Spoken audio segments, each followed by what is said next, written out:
Auzubillahiminash-shaytanir-rajim. Bismillahir-rahmanir-rahim.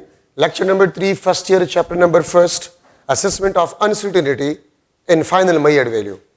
Assessment of uncertainty in final Maillard value का मतलब ये है कि आप फाइनल Maillard value में टोटल अनसर्टेनिटी किस तरह मालूम करेंगे, रूल्स क्या है, उस रूल्स को हम पढ़ रहे हैं. फर्स्ट रूल आपके पास जो है that is addition and subtraction rule. Addition and subtraction rule.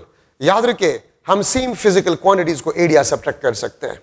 मास को आप मास के साथ ऐड कर सकते हैं, टाइम को आप टाइम के साथ ऐड कर सकते हैं, लेंथ को आप लेंथ के साथ ऐड कर सकते हैं. मास को आप टाइम के साथ ऐड नहीं कर सकते, लेंथ को आप टाइम के साथ ऐड नहीं कर सकते. आप डिफरेंट फिजिकल क्वांटिटीज को ऐड नहीं कर सकते. अगर मैं आपसे पूछूं कि 5 किलोग्राम प्लस 3 सेकंड्स, तो मैं इसको ऐड नहीं कर सकता. ये आपके पास 5 किलोग्राम प्लस 3 सेकंड ही होगा. तो डिफरेंट फिजिकल क्वांटिटीज को आप ऐड नहीं कर सकते. तो मैं लिख लूंगा कि अगर आपके पास मास m1 हो, मास m1 that is let's suppose 100 gram plus minus 0.1 ग्राम, और m2 आपके पास जो है this is 400 gram plus minus 0.2 ग्राम. ठीक है. अगर मैं मालूम करना चाहूं कि टोटल मास क्या होगा, which is the sum of masses m1 and m2, तो 100 प्लस 400 ये आपके पास 500 होगा. 0.2 प्लस 0.3 ग्राम आपके पास होगा. और अगर मैं आपसे पूछूं कि delta m which is equal to m2 minus m1, तो 400 minus 100 300 gram plus minus 0.3 gram. तो इस एग्जाम्पल से आपको ये मिल गया कि याद रखिए, अगर आप फिजिकल क्वांटिटीज को ऐड कर रहे हैं या सब्ट्रैक्ट कर रहे हैं, तो अनसर्टेनिटीज आप हमेशा क्या करेंगे, ऐड करेंगे. आप देखिए, इसमें भी अनसर्टेनिटी एडिशन, भी अनसर्टेनिटी 0.3 ग्राम और इसमें भी 0.3 ग्राम. तो एडिशन और सब्ट्रैक्शन रूल्स में आप अनसर्टेनिटी को ऐड करेंगे to get the uncertainty in a final Maillard value. ठीक है, आप अनसर्टेनिटी को ऐड करेंगे to get the final Maillard value. तो एडिशन और सब्ट्रैक्शन में आप अनसर्टेनिटी को ऐड करेंगे. ठीक है, तो रूल के मुताबिक से. ठीक है. अच्छा, आपके पास मल्टीप्लिकेशन सेकंड रूल है, multiplication and division rule. Multiplication and division rule. Adding percentage uncertainty, adding percentage uncertainties, adding percentage uncertainties, we will get percentage uncertainty in a final Maillard value. अगर आपके पास एक फार्मूले में प्रोडक्ट या division हो, ठीक है, तो आप Maillard वैल्यूज को मल्टीप्लाई करें या डिवाइड करें, लेकिन अनसर्टेनिटीज के साथ आप क्या करेंगे, आप परसेंटेज अनसर्टेनिटी को मालूम करेंगे. और जब आप परसेंटेज अनसर्टेनिटी को मालूम करके ऐड करेंगे, तो आपके पास फाइनल Maillard वैल्यू में परसेंटेज अनसर्टेनिटी आपके पास आ जाएगा. ठीक है. एक बात स्टार्ट में मैंने नहीं कहा, तो आप यहां पर सुने. अगर फार्मूले में एडिशन हो तो Maillard वैल्यूज को ऐड करें. अगर फार्मूले में सब्ट्रैक्शन हो तो Maillard वैल्यूज को सब्ट्रैक्ट करें. अगर फार्मूले में प्रोडक्ट हो तो Maillard वैल्यूज को मल्टीप्लाई करें. अगर फार्मूले में डिवीजन हो तो Maillard वैल्यूज को डिवाइड करें. अगर फार्मूले में किसी पैरामीटर पे पावर हो तो आप Maillard वैल्यू का पावर निकाल लें. ठीक है. लेकिन अनसर्टेनिटीज को आप हमेशा क्या करेंगे, आप ऐड करेंगे. ठीक है. तो प्रोडक्ट और डिवीजन या मल्टीप्लिकेशन एंड डिवीजन रूल में हम परसेंटेज अनसर्टेनिटी को ऐड करेंगे, तो हमारे पास फाइनल Maillard वैल्यू में परसेंटेज अनसर्टेनिटी आपके पास आ जाएगा. ठीक है. अब यहां पर अगर मैं लू, यहां पर आपके पास है आई लेट सपोज आपके पास है 1 एम्पेयर प्लस माइनस 0.1 एम्पेयर. ठीक है. रेजिस्टेंस आपके पास है 100 ओहम और इसमें आपके पास 1 ओहम अनसर्टेनिटी है. और मैं अगर आपसे पूछूं कि वोल्टेज क्या होगा, what will be a voltage, तो ओहम्स लॉ के मुताबिक से V आपके पास है this is equal to IR. V is equal to IR. अब फार्मूले में आपके पास प्रोडक्ट है, फार्मूले में आपके पास क्या है, प्रोडक्ट है. तो हम मेजर्ड वैल्यू को मल्टीप्लाई करेंगे। ठीक है, मेजर्ड वैल्यू को हम मल्टीप्लाई करेंगे तो 100 मल्टीप्लाई बाय 1, 100 वोल्ट, प्लस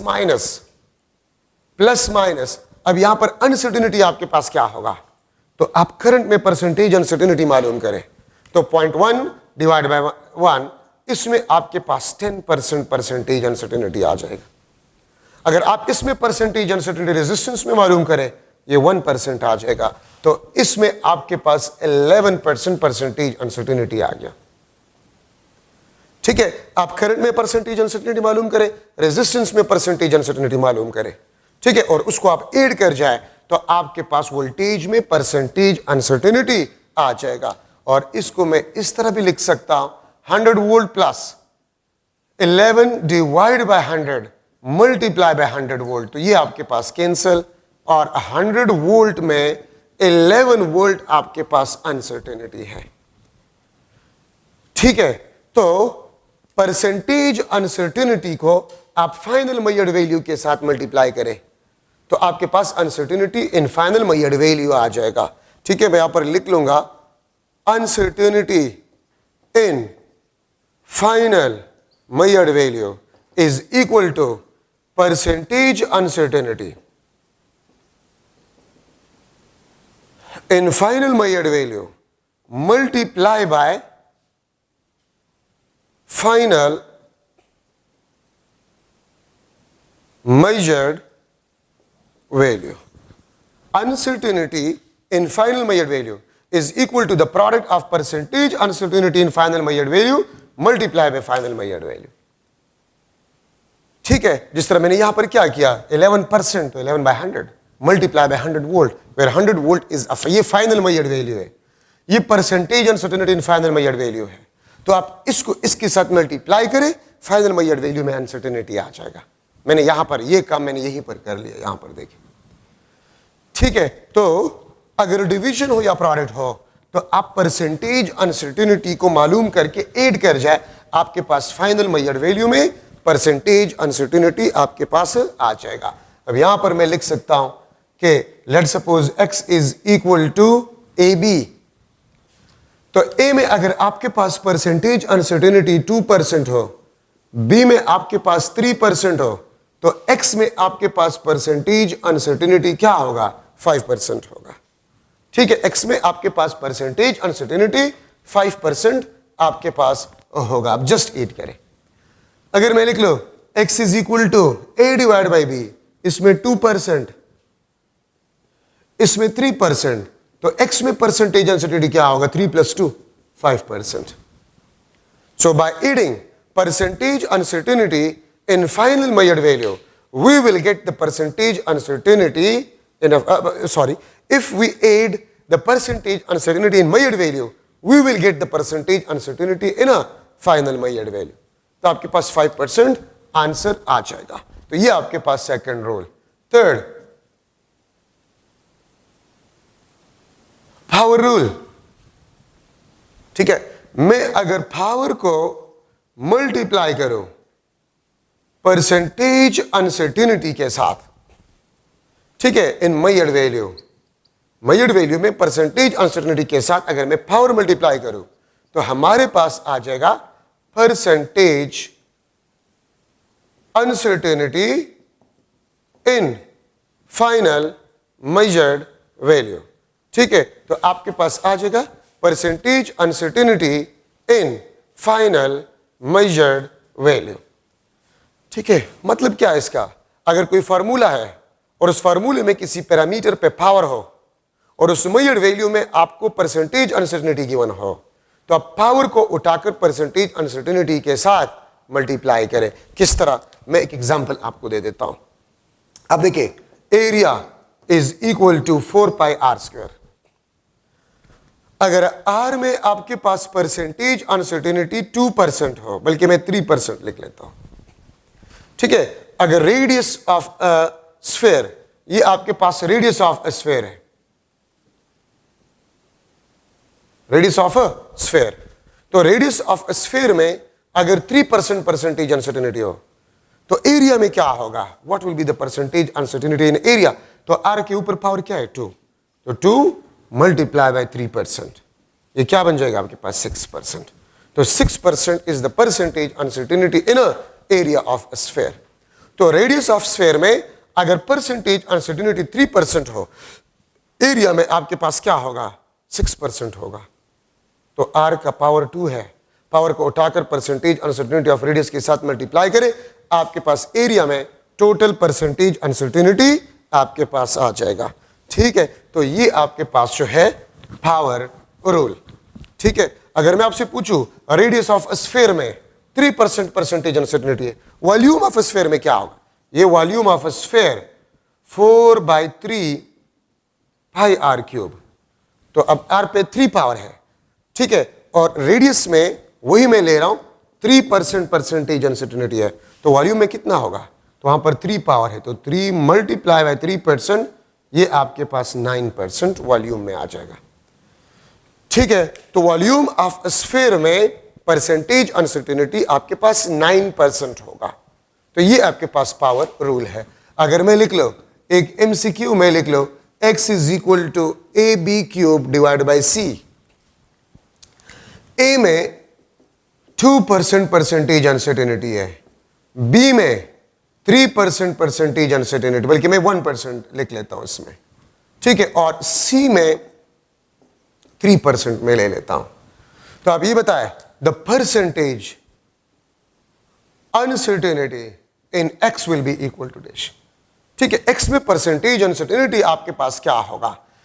ठीक है, तो आपके पास 6%, बी ऑप्शन आपके पास जो है 3%, सी ऑप्शन आपके पास जो है 8%, और डी आपके पास जो है दैट इज 1%।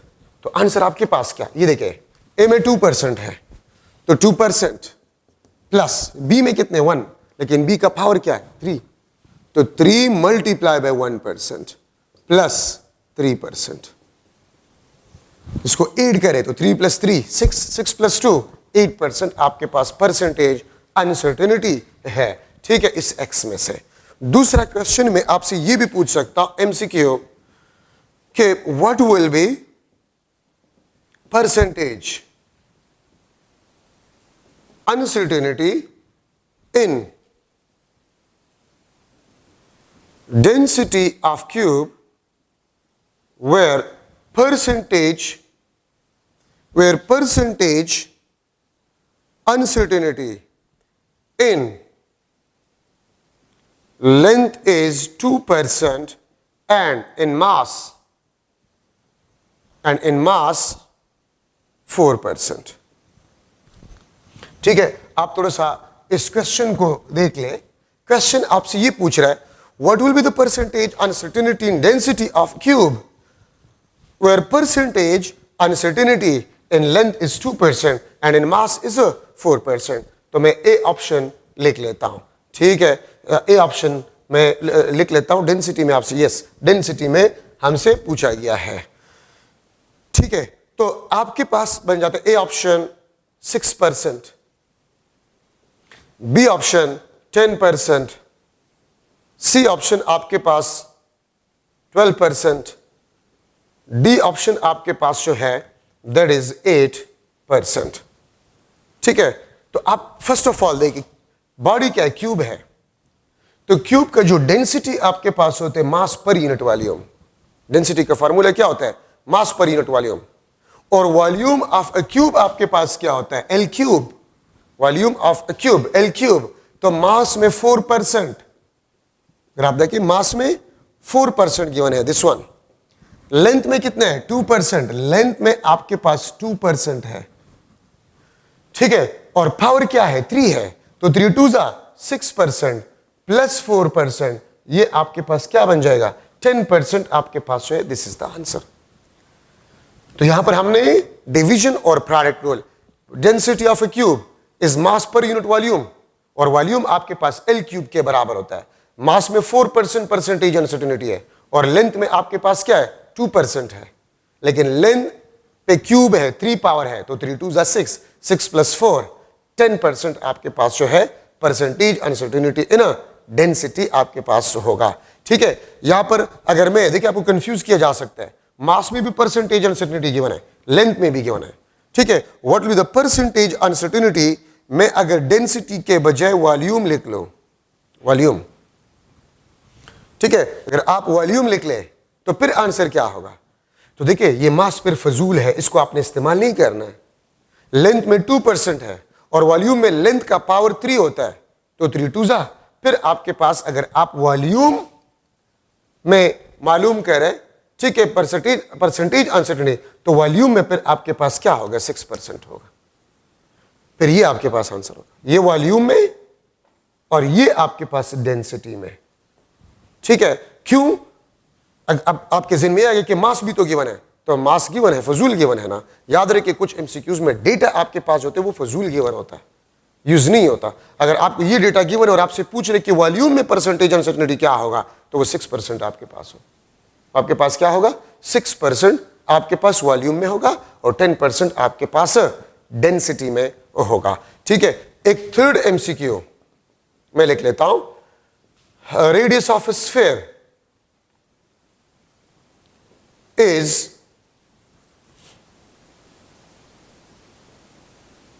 .25 सेंटीमीटर।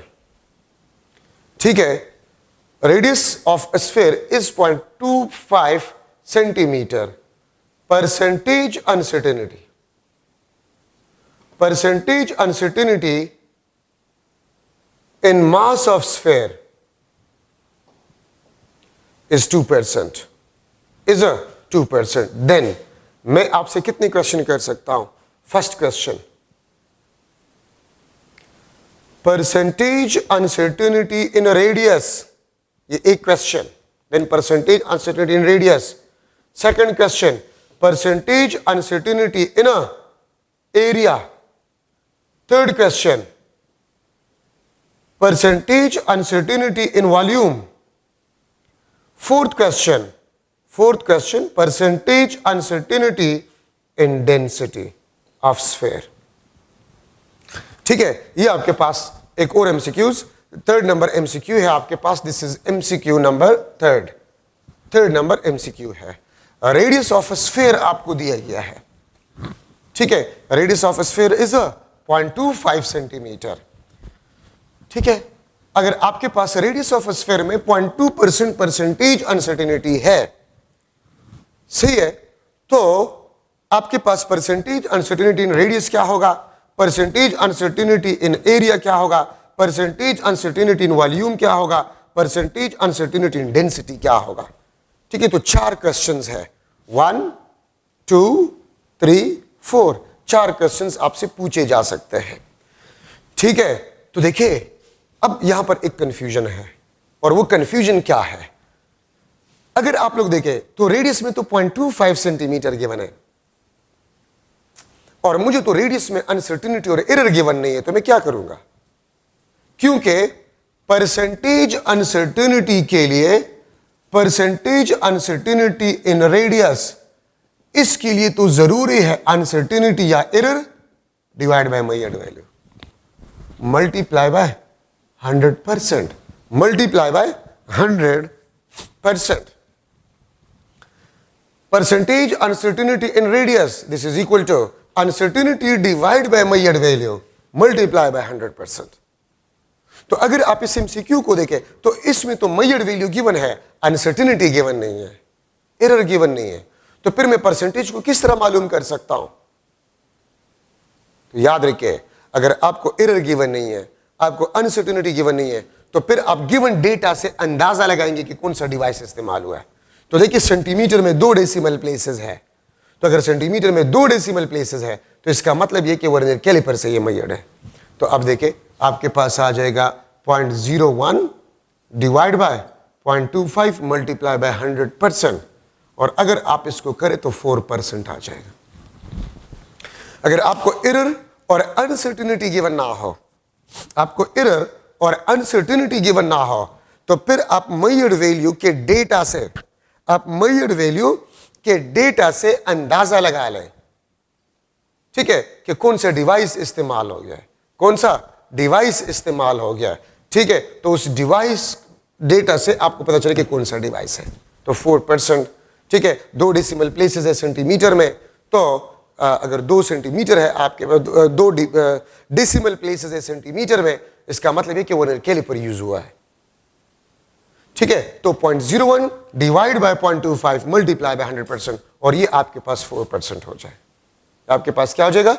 4% आपके पास आंसर हो जाएगा। अच्छा, तो रेडियस का आंसर, फर्स्ट क्वेश्चन रेडियस, ठीक है, रेडियस में 4% है। Area of sphere 4 pi R square, तो आर पे 2 है, 2 4 जा 8। एरिया में एरिया आपके पास जो है, ये फर्स्ट, ये सेकंड, तो सेकंड में एरिया में 8%। वॉल्यूम में आपके पास जो है, volume of sphere 4/3 pi R cube, इसमें आर पे क्यूब है, तो 3 4 जा 12%, ठीक है। तो 8%, 4%, ठीक है। रेडियस में 4%, एरिया में 8%, वॉल्यूम में 12%, और डेंसिटी में मास पर यूनिट वॉल्यूम, तो मास में आपको दिया गया 2% और वॉल्यूम में 12%, तो आपके पास वॉल्यूम में, डेंसिटी में 14% आंसर। डेंसिटी में आपके पास 14% आंसर आपके पास आ गया, ठीक है। तो these are some model MCQs in the power rule, ठीक है। पावर रूल में आपके पास ये कुछ मॉडल एमसीक्यूज है, ठीक है। रेडियस ऑफ स्फीयर में ये, तो जब आपको अनसर्टेनिटी गिवन नहीं हो तो फिर आप डेसिमल प्लेसेस से अंदाजा लगाएंगे कि कौन सा डिवाइस जो है वो यूज हुआ होगा, ठीक है। तो सेंटीमीटर में 2 डेसिमल प्लेसेस है, तो वो कैलिपर यूज हुआ है। अगर सेंटीमीटर में 1 डेसिमल प्लेस है तो रूलर, अगर सेंटीमीटर में 3 डेसिमल प्लेसेस है तो स्क्रू गेज। तो उससे आप अंदाजा लगाएंगे और आप सॉल्व करेंगे कि आपके पास क्वेश्चन जो आपसे पूछे गए उसका आंसर क्या होगा। अच्छा, 4th नंबर रूल है the uncertainty in mean value, sum of errors divide by number of observation, जिसको मीन डेविएशन भी कहते हैं, ठीक है। मीन वैल्यू में अनसर्टेनिटी क्या होगा? सम ऑफ एरर्स, हर वैल्यू में एरर मालूम करें। और एक बात याद रखें, तो देखिए आपके पास uncertainty in mean value, this is equal to the sum of errors divide by number of observation, जिसको मीन डेविएशन भी कहा जाता है, जिसको हम मीन डेविएशन भी कहते हैं, ठीक है। तो देखिए एरर्स, अब क्वेश्चन ये है कि अगर आपके पास एक्चुअल वैल्यू ना हो तो फिर आप क्या करेंगे? एरर किस तरह मालूम करेंगे? तो याद रखिए, फिर मीन वैल्यू को कंसिडर किया जाता है as actual value. Mean value को कंसिडर किया जाता है एज एक्चुअल वैल्यू, ठीक है। और मीन वैल्यू आप किस तरह निकालते हैं? The sum of measured value divide by number of observation, इसको मीन वैल्यू कहते हैं। और एग्जैक्टली इसी तरह sum of errors divide by number of observation, इसको मीन डेविएशन कहते हैं। तो मीन वैल्यू में एरर इस तरह मालूम किया जाता है। बाकी इसमें कोई खास एमसीक्यू पॉइंट नहीं है, बस सिर्फ ये बात याद रखें कि sum of errors divide by number of observations, ठीक है। मीन डेविएशन, ये मीन वैल्यू में आपके पास जो है एरर होगा। अच्छा, the last rule, 5th rule आपके पास जो है the uncertainty in timing experiment, the uncertainty in timing experiment, ठीक है। टाइमिंग एक्सपेरिमेंट में आपने अनसर्टेनिटी को किस तरह मालूम करना होगा? तो आपका बुक लिखता है the uncertainty divide by number of observation, ठीक है, नंबर ऑफ ऑब्जर्वेशन, ठीक है। तो नंबर ऑफ वाइब्रेशन यहां पर लिखा गया है, नंबर ऑफ वाइब्रेशंस, ठीक है। ये आपको टाइमिंग एक्सपेरिमेंट में अनसर्टेनिटी के बारे में बताता है। अब इसको समझने के लिए एक एग्जांपल लेते हैं। लेट्स सपोज सिंपल पेंडुलम है और इसके 100 नंबर ऑफ वाइब्रेशन, मैं इसको लिख लेता हूं, this is the number of vibrations, 100 number of vibrations है, ठीक है। और हम एक stop watch, least count of stop watch, least count of stop watch हम 1 सेकंड ले रहे हैं। ठीक है, आपके पास हम एक स्टॉप वॉच इस्तेमाल करें और उस स्टॉप वॉच का जो लीस्ट काउंट है वो 1 सेकंड है और 100 नंबर ऑफ वाइब्रेशन के टाइम ड्यूरेशन को हम मालूम करना चाहते हैं। ठीक है, और लेट हमारे पास सिंपल पेंडुलम के 100 नंबर ऑफ वाइब्रेशन का टाइम ड्यूरेशन हम मालूम करें तो ये आपके पास लेट सपोज 100 सेकंड आया। मैंने अपने आप से वैल्यू लिख लिया है। ठीक है, और मैंने स्टॉप वॉच को एक दफा इस्तेमाल किया तो 1 सेकंड आपके पास अनसर्टिनिटी होगा इन ए टोटल टाइम। मैंने स्टॉप वॉच इस्तेमाल किया जिसका लिस्ट काउंट 1 सेकंड था, 100 नंबर ऑफ वाइब्रेशन का टाइम ड्यूरेशन मैंने मेजर किया और स्टॉप वॉच से आया 100 नंबर ऑफ वाइब्रेशन का टाइम आया 100 second plus minus 1 second. This 1 second is the uncertainty in a total time 100 second. ठीक है, अब अगर मैं आपसे पूछूं कि टाइम पीरियड, ठीक है, टाइम पीरियड आपके पास क्या होगा, तो टाइम पीरियड का फार्मूला ये है कि आप क्या करें, टोटल टाइम को नंबर ऑफ वाइब्रेशन पे डिवाइड करें। टोटल टाइम को नंबर ऑफ वाइब्रेशन पे डिवाइड करें। तो अगर आपने टोटल टाइम को नंबर ऑफ वाइब्रेशन पे डिवाइड किया तो आप अनसर्टेनिटी को भी नंबर ऑफ वाइब्रेशन पे डिवाइड करें। ठीक है, आप क्या करें, आप लोग अगर टोटल टाइम को नंबर ऑफ वाइब्रेशन पे डिवाइड करें तो उस टोटल टाइम में अनसर्टेनिटी को भी आप नंबर ऑफ वाइब्रेशन पे डिवाइड करें तो आपके पास टाइम पीरियड आ जाएगा। तो देखिए ये रूल हमें क्या सिखा रहा है, तो गौर से आप लोग सुने। ये रूल हमें ये सिखा रहा है कि आपने एक वैल्यू मेजर किया विद अनसर्टेनिटी। जरूरी नहीं कि आपके पास वाइब्रेशन या सिंपल पेंडुलम या मास कोई और वैल्यू भी आपको दिया जा सकता है विद अनसर्टेनिटी। आपने एक वैल्यू मेजर किया विद अनसर्टेनिटी। अब इस वैल्यू से आप एक दूसरा वैल्यू निकालना चाहते हैं by dividing some number, by dividing some number, तो अनसर्टेनिटी को भी उसी नंबर पे डिवाइड करो। अगर आप इस मेजर्ड वैल्यू से कोई दूसरा वैल्यू निकालना चाहते हैं बाय डिवाइडिंग सम नंबर, तो अनसर्टेनिटी को भी उसी नंबर पे डिवाइड करो। यहां पर अगर आप एक मेजर्ड वैल्यू से कोई दूसरा वैल्यू निकालना चाहते हैं बाय मल्टीप्लाइंग नंबर, तो अनसर्टेनिटी को भी उसी नंबर से मल्टीप्लाई करें। तो अगर आपने मेजर्ड वैल्यू को डिवाइड किया किसी नंबर से तो अनसर्टेनिटी को भी उसी नंबर से डिवाइड करें। अगर आपने एक मेजर्ड वैल्यू को मल्टीप्लाई किया किसी नंबर के साथ तो अनसर्टेनिटी को भी उसी नंबर के साथ मल्टीप्लाई करें। ये रूल आपको ये सिखा रहा है बेसिकली। ठीक है, तो मैं यहां पर टाइम पीरियड को अगर लिख लो तो 100 divide by 100 1 second plus minus 0.01 second. तो देखिए 1 सेकंड में 100 सेकंड में 1 सेकंड अनसर्टेनिटी है। ठीक है, तो जो कि 100 नंबर ऑफ वाइब्रेशन का टाइम ड्यूरेशन है, तो एक वाइब्रेशन के टाइम ड्यूरेशन में अनसर्टेनिटी क्या होगा, तो 1 वाइब्रेशन का टाइम ड्यूरेशन 1 सेकंड है और उसमें अनसर्टेनिटी 0.01 सेकंड है। ठीक है, अब अगर मैं आप लोगों से पूछ लूं कि यार 10 वाइब्रेशन में अनसर्टेनिटी क्या होगा, अगर मैं लिख लो कि the time of 100 vibration, sorry 10 vibration मैं ले लेता हूं। ठीक है, the time of 10 vibrations, the time of 10 vibration, तो आप क्या करेंगे, आप 10 मल्टीप्लाई करें इस साइड पे भी और इस साइड पे भी, 10 multiply by 1 second plus minus 10 multiply by 0.01 second. ठीक है, मैंने आपको स्टार्ट में बताया कि आपको जो तरीका सिखाया जा रहा है कि आपने एक वैल्यू मेजर किया, आप उससे कोई दूसरा वैल्यू आप निकालना चाहते हैं बाय मल्टीप्लाइंग अ नंबर। ठीक है, तो आप दोनों साइड पे नंबर को मल्टीप्लाई करें। ये 10 टाइम का 10t का आपके पास 10 सेकंड टाइम आ जाएगा और 0.1 सेकंड आपके पास अनसर्टेनिटी आ जाएगा। ठीक है, तो अगर आप एक नंबर मल्टीप्लाई करें टाइम के साथ तो उसमें अनसर्टेनिटी जो था उसके साथ भी आप वही नंबर मल्टीप्लाई करें। ठीक है, अगर आप कोई नंबर डिवाइड कर रहे हैं, मेजर्ड वैल्यू को नंबर पे डिवाइड करें, तो उसमें अनसर्टेनिटी को भी आप नंबर पे डिवाइड करेंगे।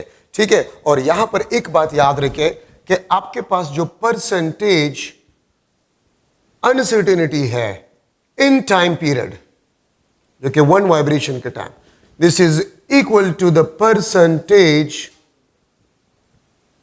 Uncertainty in n number of vibrations, in n number of vibration. क्या मतलब इसका? जो परसेंटेज अनसर्टेनिटी टाइम पीरियड में होगा, वन वाइब्रेशन के टाइम में होगा, वही परसेंटेज अनसर्टेनिटी n वाइब्रेशन के टाइम ड्यूरेशन में भी होगा। मतलब 10 में, अब अगर आप देखें, मैं अगर इसमें परसेंटेज अनसर्टेनिटी मालूम करूं, परसेंटेज अनसर्टेनिटी मालूम करूं, तो 0.01 डिवाइड बाय 1, ठीक है, ये आपके पास 1% आ जाएगा। और अगर आप 100 वाइब्रेशन के टाइम ड्यूरेशन में परसेंटेज अनसर्टेनिटी मालूम करें, ये भी आपको 1% देगा। अगर आप 10 वाइब्रेशन का टाइम ड्यूरेशन में परसेंटेज अनसर्टेनिटी मालूम करें, ये आपको 1% देगा। So the percentage uncertainty in time period is equal to the percentage uncertainty in n number of vibration, in n number of vibration। तो मतलब वन वाइब्रेशन के टाइम ड्यूरेशन में जो अनसर्टेनिटी है, तो वो n वाइब्रेशन के टाइम ड्यूरेशन में भी वही परसेंटेज अनसर्टेनिटी होगा।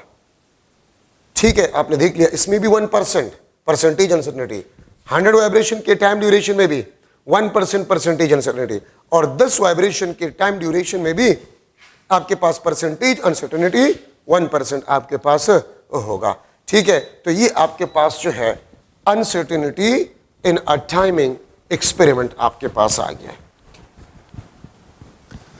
ठीक है, अब मैं अगर एक एमसीक्यू जो है यहां पर बनाऊं, MCQ number of vibration is equal to, बल्कि मैं पूरा लिख लूंगा, चले, नंबर ऑफ वाइब्रेशन वो आपके पास 50 है, और time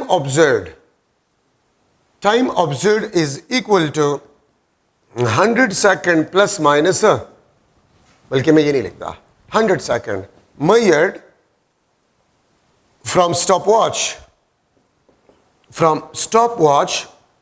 which is precise up to 1 second। एक बात याद रखिए, प्रिसाइज अप टू या accurate up to least count को ही रिप्रेजेंट करता है।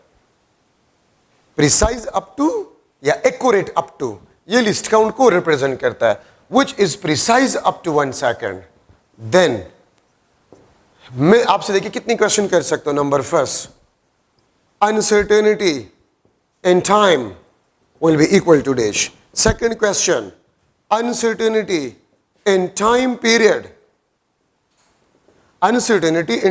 will be equal to dash। ठीक है, uncertainty, बल्कि चले, uncertainty in time of 10 vibrations, 10 vibration में अनसर्टेनिटी क्या होगा। फोर्थ, द परसेंटेज अनसर्टेनिटी इन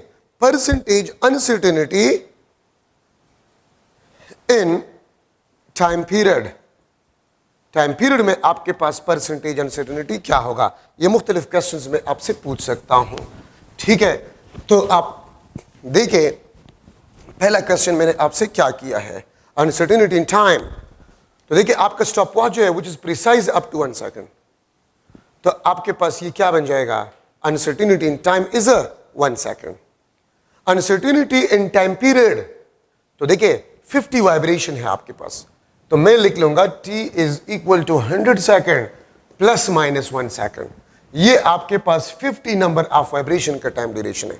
अगर मैं टाइम पीरियड मालूम करना चाहता हूं, तो 100 सेकेंड को भी 50 पे डिवाइड करें और 1 सेकेंड को भी 50 पे डिवाइड करें, तो टाइम पीरियड आपके पास 2 सेकेंड प्लस माइनस 0.2 सेकेंड।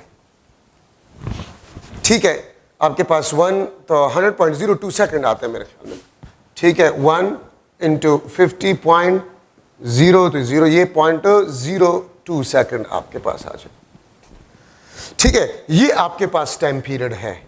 तो देखिए, ये 1 सेकेंड टाइम में, मैंने आपसे टाइम में अनसर्टेनिटी का पूछा है, टाइम पीरियड में नहीं। 1 सेकेंड अनसर्टेनिटी, टाइम पीरियड में मैं अगर आपसे अनसर्टेनिटी का पूछूं टाइम पीरियड में, तो वो 0.02 सेकेंड है, वो 0.02 सेकेंड है टाइम पीरियड में। 10 वाइब्रेशन, तो आप 10 को टाइम पीरियड में अनसर्टेनिटी के साथ मल्टीप्लाई करें। ठीक है, तो ये आपके पास बन जाएगा 10 मल्टीप्लाई बाय 0.02। अगर आप इसको मल्टीप्लाई करें तो आपके पास 10 वाइब्रेशन। अगर 20 वाइब्रेशन हो 20 मल्टीप्लाई बाय 0.02 सेकेंड। अगर 5 वाइब्रेशन हो 5 मल्टीप्लाई बाय 0.02 सेकेंड। ठीक है, ये आपके पास 10 वाइब्रेशन में अनसर्टेनिटी आपके पास आ गया है। परसेंटेज अनसर्टेनिटी, तो आप या तो टाइम पीरियड में परसेंटेज अनसर्टेनिटी मालूम करें या आप उसमें मालूम करें। ठीक है, तो ये आपको बता रहे कि 1% टाइम में भी परसेंटेज अनसर्टेनिटी होगा और 1% आपके पास टाइम पीरियड में भी परसेंटेज अनसर्टेनिटी आपके पास होगा। ठीक है, तो ये आपके पास जो है एक मॉडल एमसीक्यू है ये टाइमिंग एक्सपेरिमेंट में। और मैंने आपको स्टार्ट में बताया कि ये आपको ऐसे तरीका सिखा रहे हैं, ठीक है, कि आप नंबर आप मतलब अगर एक वैल्यू से कोई दूसरा वैल्यू निकालना चाहते बाय डिवाइडिंग अ नंबर, तो अनसर्टेनिटी को भी उसी नंबर पे डिवाइड करें। ठीक है, अगर आप एक मेजर्ड वैल्यू से कोई दूसरा वैल्यू निकालना चाहते हैं बाय मल्टीप्लाइंग अ नंबर, तो अनसर्टेनिटी को भी आप मल्टीप्लाई करें एक नंबर के साथ। अब अगर मैं एक एमसीक्यू जो है बनाऊं, ये आपके पास 4 आइडेंटिकल स्फीयर्स है। ठीक है, ये आपके पास 4 आइडेंटिकल स्फीयर है। मैं इसको अगर लिख लूं L1 is equal to 10.0 centimetre. ठीक है, और ये आपके पास यहां तक जो है, यहां तक L2 आपके पास जो है दिस इज 50.0 सेंटीमीटर। ठीक है, और ये आपके पास 4 आइडेंटिकल स्फीयर्स है। 4 आइडेंटिकल स्फीयर्स है, तो मैं आपसे पूछ सकता हूं then uncertainty in diameter of each sphere will be dash, then uncertainty in diameter of each sphere will be dash। ये फिगर में आप देखिए 4 आइडेंटिकल स्फीयर्स है, L1 10 centimetre, L2 50.0 centimetre, 4 identical spheres है, तो डायमीटर में आपके पास अनसर्टेनिटी जो है वो क्या होगा। ठीक है, तो मैं यहां पर लिख लेता हूं 1 divide by 20 centimetre, 0.2 centimetre, 0.1 centimetre, और डी ऑप्शन आपके पास जो है 1 डिवाइड बाय 40 सेंटीमीटर। ठीक है, तो ये आपके पास मुख्तलिफ ऑप्शन है। एक डायमीटर, तो आप क्या करेंगे आप लोग, ये देखिए ये लेंथ कितना है 50.0, तो आप क्या करेंगे, आप सबसे पहले इस लेंथ को मालूम करेंगे, दिस इज L, और ये L किस चीज के बराबर है 4 टाइम्स ऑफ अ डायमीटर, ये 4 स्फीयर्स का डायमीटर है। तो L आप देखें 50, इससे अगर आप ये निकाल लें तो ये 4D आपके पास आ जाएगा। तो 50.0 सेंटीमीटर प्लस माइनस 10.0 सेंटीमीटर, तो आपके पास L जो कि 4D के बराबर है, L जो कि 4D के बराबर है, ये 40.0 सेंटीमीटर आपके पास बन जाएगा। अब अगर ये 40.0 सेंटीमीटर बन गया, इसमें अनसर्टेनिटी क्या होगा, इस 40 सेंटीमीटर में अनसर्टेनिटी जो है वो क्या होगी, ये माइनस है 50 माइनस 10, तो 40 आपके पास आ गया है। अब इस 40 सेंटीमीटर में अनसर्टेनिटी क्या होगा, तो देखिए हमने L2 और L1 को सब्ट्रैक्ट किया, और एडिशन और सब्ट्रैक्शन रूल में हमने क्या पढ़ा कि अनसर्टेनिटी को हम ऐड करते हैं। तो अगर आपको इसमें अनसर्टेनिटी गिवन ना हो, तो इस डेसिमल प्लेस से आप अंदाजा लगा सकते हैं कि इसमें अनसर्टेनिटी आपके पास क्या है 0.1 सेंटीमीटर, रूलर से यूज किया गया है। अगर इसमें अनसर्टेनिटी गिवन नहीं है तो प्लस माइनस 0.1 सेंटीमीटर, और हमने 50 माइनस 10 40, तो 0.1 और 0.1 ऐड करें 0.2 centimetre, because uncertainty is always added. ठीक है, अब मैं डायमीटर मालूम करना चाहता हूं, तो 40.0 सेंटीमीटर को भी 4 पे डिवाइड करें और 0.2 सेंटीमीटर को भी आप 4 पे डिवाइड करें, 0.2 को भी आप 4 पे डिवाइड करें। ठीक है, तो ये आपके पास डायमीटर में, डायमीटर आ गया 10.0 centimetre plus minus 1 divide by 20 centimetre, तो डायमीटर में 1 डिवाइड बाय 20 सेंटीमीटर अनसर्टेनिटी है। और अगर मैं आपसे ये पूछूं कि रेडियस में अनसर्टेनिटी क्या होगा, रेडियस में, तो इसको फर्दर हाफ करें, क्योंकि डायमीटर आपके पास किस रेडियस आपके पास किस चीज के बराबर होता है, d/2, तो ±1 डिवाइड बाई 20 सेंटीमीटर, ठीक है, डिवाइड बाय 2, ठीक है, ये आपके पास रेडियस में अनसर्टेनिटी आ जाएगा। तो देखिए अब ये तो वाइब्रेशन वाली बात नहीं है, मैंने कहा ये L2 है, ये L1 है। मैंने आपसे क्वेश्चन पूछा कि ईच स्फीयर के डायमीटर में अनसर्टेनिटी क्या होगा, ठीक है, तो आप इस लेंथ से इसको सब्ट्रैक्ट करेंगे, आपके पास ये आ जाएगा 4D, ठीक है, और पे 4 पे डिवाइड करें तो आपके पास डायमीटर आ जाएगा। और अनसर्टेनिटी किस तरह कैलकुलेट किया जाता है वो मैंने कैलकुलेट कर लिया, ठीक है। तो मैं लास्ट में फिर यही बात आपको बता रहा हूं कि टाइमिंग एक्सपेरिमेंट आपको ये बता रहा है कि अगर आप एक मेजर्ड वैल्यू से कोई दूसरा वैल्यू निकाल रहे हैं बाय डिवाइडिंग सम नंबर, तो अनसर्टेनिटी को भी उसी नंबर पे डिवाइड करो। अगर आप एक नंबर को मल्टीप्लाई करें तो अनसर्टेनिटी को भी नंबर से मल्टीप्लाई करें। ये आपको बेसिकली ये रूल सिखा रहा है, ठीक है। तो ये आपके पास एक मॉडल एमसीक्यू जो कि टाइमिंग एक्सपेरिमेंट पे ही बना हुआ है। सो ये आपके पास assessment of uncertainty in final measured value. आप एमसीक्यूज ट्राई करें, इंशाल्लाह आपको कोई प्रॉब्लम नहीं होगा, ठीक है। अच्छा, अब यहां पर हम स्टार्ट करें प्रिसीजन। प्रिसीजन का मतलब होता है द कंसिस्टेंसी और क्लोजनेस बिटवीन मेजर्ड वैल्यूज, ठीक है। और हम लिख सकते हैं the magnitude of error in measured value. The magnitude of error in measured value, इसको भी हम प्रिसीजन कहते हैं। कंसिस्टेंसी या क्लोजनेस, यहां पर मैं लिख लेता हूं आसानी के लिए, ऐसा कोई रिलेशन नहीं है लेकिन स्टूडेंट्स के आसानी के लिए मैं लिख रहा हूं। Precision is inversely proportional to the least count of a device, to the least count of a device. Precision is inversely proportional to the least count of a device. अगर लीस्ट काउंट कम है precision ज्यादा होगा। अब मेरे पास ruler है, vernier calliper है, स्क्रू गेज है, तो इसमें प्रिसीजन कौन किसका ज्यादा होगा? स्क्रू गेज का प्रिसीजन ज्यादा है। और अगर ruler, vernier calliper, screw gauge और माइकलसन इंटरफेरोमीटर, तो माइकलसन इंटरफेरोमीटर का प्रिसीजन सबसे ज्यादा है क्योंकि वो विजिबल लाइट के वेवलेंथ को भी मेजर कर सकता है। तो magnitude of error and the consistency और क्लोजनेस बिटवीन मेजर्ड वैल्यू, ठीक है। Precision is inversely proportional to the least count. तो अगर आपको मुख्तलिफ डिवाइसेस गिवन है, कौन सा ज्यादा प्रिसाइज है जिसका लिस्ट काउंट कम होगा।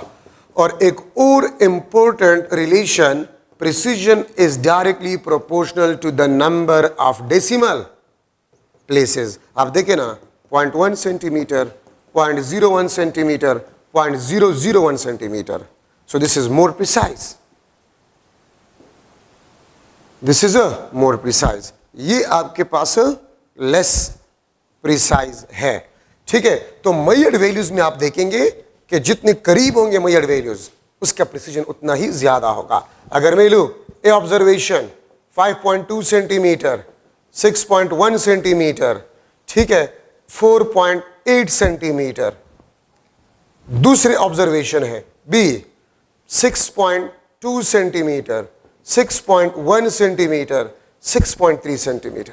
तो आप अगर डिफरेंस निकालें, लेकिन इसमें डिफरेंस ज्यादा है, इन वैल्यूज में डिफरेंस ज्यादा है, लेस प्रिसाइज। इसमें डिफरेंस कम है, मोर प्रिसाइज, मोर प्रिसाइज आपके पास है। तो कंसिस्टेंसी को हम देखते हैं, आप जो वैल्यूज एक दूसरे के ज्यादा करीब है, डिफरेंस उसमें कम है, कंसिस्टेंसी ज्यादा है, क्लोजनेस ज्यादा है, इसका मतलब प्रिसीजन ज्यादा है। तो जो वैल्यूज बहुत ज्यादा करीब हो, डिफरेंसेस कम हो, मोर प्रिसाइज, डिफरेंसेस ज्यादा हो, लेस प्रिसाइज, ठीक है। तो ये दो रिलेशन आपको बहुत कुछ बताएगा। अगर मैं लिख लो कि 5.1 सेंटीमीटर, 5.12 सेंटीमीटर, 5.13 सेंटीमीटर, ठीक है, इसमें आप मुझे बताएं 134 सेंटीमीटर, इसमें आप मुझे बताएं कौन सा ज्यादा प्रिसाइज है। तो इसमें 3 डेसिमल प्लेसेस है, इसमें 2 डेसिमल प्लेसेस में 1 डेसिमल प्लेसेस है, so this is more precise.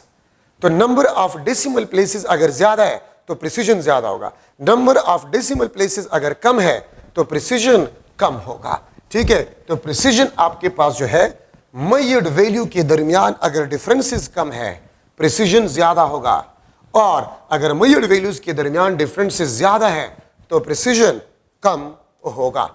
ठीक है, ये बात याद रखिए।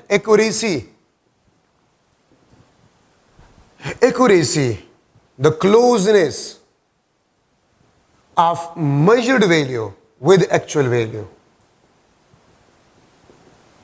ठीक है, और इसका डेफिनेशन आपके पास ये भी है, the magnitude of relative error, the magnitude of relative error, इसको हम एक्यूरेसी कहते हैं। The magnitude of relative error is known as accuracy. देखिए, प्रिसीजन में हम मेजर्ड वैल्यूज के दरमियान क्लोजनेस देखते हैं, एक दूसरे मेजर्ड वैल्यूज के दरमियान हम क्लोजनेस देखते हैं, और एक्यूरेसी में हम मेजर्ड वैल्यू का क्लोजनेस एक्चुअल वैल्यू के साथ देखते हैं। ठीक है, देखिए प्रिसीजन में हम क्लोजनेस एक्चुअल का कोई जिक्र ही हम नहीं करते, अगर वैल्यूज एक्चुअल है या नहीं उससे हमारा कोई काम नहीं है, लेकिन एक दूसरे के साथ कितने क्लोज है मेजर्ड वैल्यू वो प्रिसीजन कहलाता है। लेकिन एक्यूरेसी में मेजर्ड वैल्यू एक्चुअल वैल्यू के कितने करीब है उसको हम एक्यूरेसी कहते हैं। ठीक है, और यहां पर मैं लिख सकता हूं accuracy is inversely proportional to the relative error. ठीक है, या मैं इस तरह भी लिख सकता हूं accuracy is inversely proportional to error divide by measured value, या accuracy is directly proportional to the ratio of measured value and error. तो यहां पर मैं लिख सकता हूं this is directly proportional to the measured value, और मेजर्ड वैल्यू मैग्नीट्यूड होता है ना, तो accuracy is directly proportional to the magnitude. ठीक है, लेकिन इसके लिए if the error is kept constant. देखिए, अगर आप मुझसे पूछ ले कि रिलेटिव एरर का मतलब क्या होता है, तो रिलेटिव एरर का मतलब होता है the error in unit quantity measured. मैं स्टूडेंट्स को एक सिंपल मिसाल देता हूं कि क्लास में 100 स्टूडेंट्स हैं, क्लास में 100 स्टूडेंट्स हैं। ठीक है, और हर एक स्टूडेंट के पास जो पॉकेट मनी है, हर एक स्टूडेंट के पास जो पॉकेट मनी है, उसके पॉकेट मनी में एक एक रुपए की अनसर्टेनिटी है, तो पर स्टूडेंट अनसर्टेनिटी 1 रुपीज का है, और 100 स्टूडेंट्स है तो टोटल अनसर्टेनिटी कितना होगा? Total uncertainty 100 rupees. तो फ्रैक्शनल मींस पर स्टूडेंट अनसर्टेनिटी। फ्रैक्शनल या रिलेटिव अनसर्टेनिटी का मतलब क्या होता है? पर स्टूडेंट अनसर्टेनिटी। और टोटल अनसर्टेनिटी अगर आप ले रहे हैं वो सिर्फ हम अनसर्टेनिटी कहलाता है। तो accuracy is directly proportional to the magnitude if the error is kept constant. इसका मतलब क्या बनता है? इसका मतलब ये होता है इसका कि मैं रूलर से डिफरेंट लेंथ को मेजर कर रहा हूं, मैं रूलर से डिफरेंट लेंथ को मेजर कर रहा हूं। लेंथ ऑफ मार्कर, मैं इसी रूलर से मैं अपना हाइट मेजर कर लेता हूं, मैं इसी रूलर से इस व्हाइट बोर्ड का लेंथ मेजर कर लेता हूं। तो मैंने तो डिवाइस सिंगल डिवाइस इस्तेमाल किया ना, मैंने सिंगल डिवाइस इस्तेमाल किया तो प्रिसीजन तो सेम होगा। लेंथ ऑफ मार्कर, मेरा हाइट और इस व्हाइट बोर्ड का लेंथ, इसका प्रिसीजन सेम होगा, लेकिन एक्यूरेसी तो सेम नहीं है, एक्यूरेसी डिफरेंट होगा। अब मार्कर का लेंथ, मेरा हाइट और व्हाइट बोर्ड का लेंथ कौन सा ज्यादा है? व्हाइट बोर्ड का लेंथ ज्यादा है, उसका मैग्नीट्यूड ज्यादा होगा। तो अगर आप लोग, मैं एक इंपॉर्टेंट कंसेप्ट यहां पर लिख रहा हूं, important concept, using single device to measure different magnitudes, to measure different magnitudes, then all have same precision, all have same precision but different accuracy। अगर आप सिंगल डिवाइस को इस्तेमाल कर रहे हैं, अगर आप सिंगल डिवाइस को इस्तेमाल कर रहे हैं और डिफरेंट मैग्नीट्यूड्स को मेजर कर रहे हैं, तो तमाम मैग्नीट्यूड्स का प्रिसीजन तो सेम होगा, एक्यूरेसी सेम नहीं होगा, एक्यूरेसी सेम नहीं होगा। ठीक है, और कौन सा मैग्नीट्यूड, कौन सा, किसका एक्यूरेसी ज्यादा होगा? ज्यादा मैग्नीट्यूड ज्यादा एक्यूरेसी। तो आप अगर सिंगल डिवाइस इस्तेमाल कर रहे हैं तो जिस क्वांटिटी का मैग्नीट्यूड ज्यादा है, it will be more accurate, it will be more accurate. ठीक है, और जिसका मैग्नीट्यूड कम होगा उसका एक्यूरेसी कम होगा।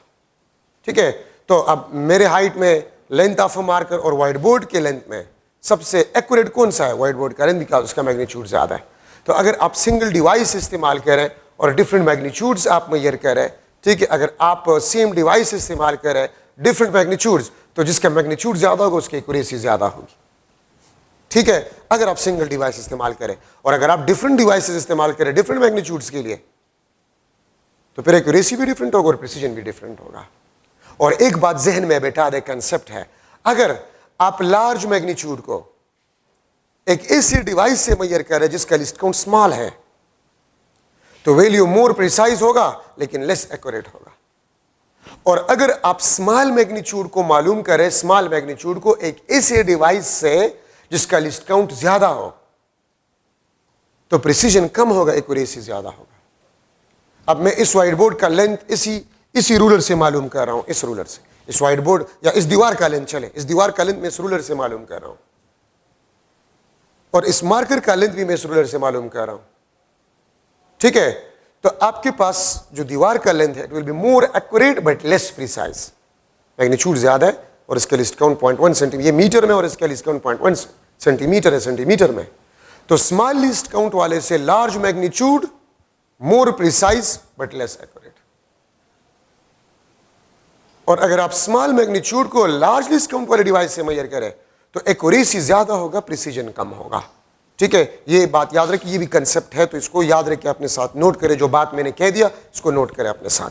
Small magnitude measured from a device which has large least count, accuracy will be more, precision will be less.